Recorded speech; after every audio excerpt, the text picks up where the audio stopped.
Welcome. I'm Kinetic Symphony. I hunt down and report on weird and true mysterious stories, from glitches to the paranormal. Case file number 1403, written by Anonymous. Morrowind Mystery, the Khajiit Intruder. I spent a lot of time playing the Elder Scrolls 3, Morrowind on Xbox in my early teen years. I had played it at my friend's house and was always on the lookout for a used copy. The game had been out for a bit on console, to show up at a local EB Games, to give a time frame here. Well, one day a copy showed up, and can you believe that it was the Platinum Hits Game of the Year edition? I was so goddamn happy, y'all. Anywho, I sunk so much time into this game and made many characters. My save files were filled with some of my friends' games as well, but there was something odd. One day a new file appeared. Now when I say appeared, I don't mean a character one of my friends made and I didn't see it because they played it for like an hour and never touched it again. I mean my system froze, I restarted the console, and there was a new save file. Again, for added weirdness, I want to stress the following facts. I never ever play as Khajiit. My friends and I are anal about properly capitalizing our characters' names in games.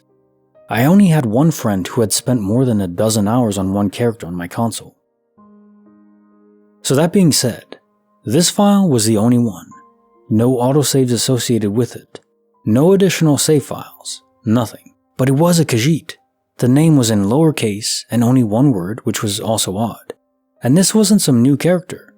This boy was like lower 20s in level, had days of time logged on the file, and had at least one artifact that I can remember. It was a gold brand, which is why I remember it, and was dressed in essentially expensive robes and street clothes in the middle of nowhere. To this day, I have no idea where it came from. None of my friends ever owned up to it, despite, again, the time factor making it impossible. And I would have gladly booted up the game and taken some pics to share, but that Xbox, despite the fact that I still own it, is a fire hazard. It's one of the ones that suffered from the corroded power prongs on the rear port. You cannot plug it in without smelling ozone. An additional note of techno weirdness.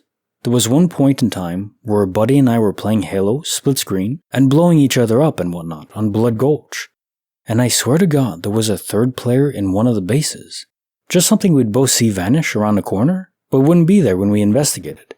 However, I do acknowledge that one is pretty easy to explain, as a trick of the eye and us feeding into each other at the moment. Case notes for file 1403, Morrowind Mystery, the Khajiit Intruder. I never played Morrowind myself, but I hear it's a massive game, so I'll postulate two theories here. Either one of your friends was playing a prank, had his own save file ported into a portable memory stick, which they had back in the day. I remember them being translucent. You could actually see through it into the memory chip. That was pretty cool. And via that, just imported his own save file into your system, as a way to prank you, I guess, to make you think, whoa, what's going on here? And if so, that definitely worked. The other option is simple that it was a file from a different universe, one where you made that character yourself, and obviously quite different from your current characters, because you never played Khajiit. But over there you did, and somehow the file came over here. And the files are just data. That kind of transfer process, I think, would be rather simple, relative to actually moving a whole body or a soul over. Case file number 1404, written by Pranksterette, The Time-Bending Hellos. I just got back from seeing my mom not that long ago, and I was reminded of something that has always happened to me. I moved into my mom's house when I was 13. She's always had animals, usually 2 or 3 cats and a dog. She's also always worked jobs where she had the closing shift more often than not. So when she came home from work, she'd always say to the animals, and myself when I moved in with her, "Hey guys, I'm home." Now, I'm a night owl, so I'd always stay up late enough to at least greet her when she got home and talk to her for a bit. More than once, I've been up on the computer or in my room and heard the door unlock. My mother walk in and say, "Hey guys, I'm home." And I'd respond with a, "Hi lady," and then get up to go see her, only to see that she wasn't home yet. However, anywhere from 15 minutes to an hour later, she'd be home, so I always heard her come home before she actually arrived. After I moved in with my boyfriend, whenever he and his brother, and later on just him, would leave the house and I didn't go with, I'd always hear them coming up the stairs and into the house about 15 minutes to an hour before they actually arrived. One time I even heard him coming up the stairs and called out a greeting to him. When he didn't reply, I figured he was in the bathroom and would be out in a moment. Only I got a text from him right after that telling me he'd be home in about 20 minutes. Case notes of 1404. The time-bending hellos. So, temporal greetings, but I think it's your perception that's heightened, less to do with anyone else. But then, why is it just hearing people's ripples across time? For instance, why not experience a TV show ahead of time, or cooking, or anything else? It's very peculiar that it's so specifically focused on greetings or just hearing footsteps, something so related to other people in your life. That to me tells me that it's something that is controlled subconsciously, which in theory means you could possibly control this in your conscious mind, which would be incredible, but I have no idea how you would even try to train yourself to do that. Case file number 1405, written by Just a Bit 5150, a bizarre incident of psychic retrieval. When I was in my early 20s, I dated a guy that became more and more abusive. We got in a fight, but that's another story. And he yanked my rings off my fingers. I used to wear several, some quite valuable. He took them and left. The next day I drove to his house to get them back. I pulled up and I guess he saw me because he stepped into the garage and the garage door was open. Typical messy garage, shelves, tools, needed a good cleaning. I walked in, straight up to a cluttered shelf, pushed some tools out of the way, and picked up my rings sitting on the back of the shelf. His jaw dropped, and he asked how the hell I knew where he hid them. I really have no idea. Could have been anywhere. But I just knew they were there. I had no doubts, kinda like I was being led right to where they were. I got my rings and left. Case notes of 1405.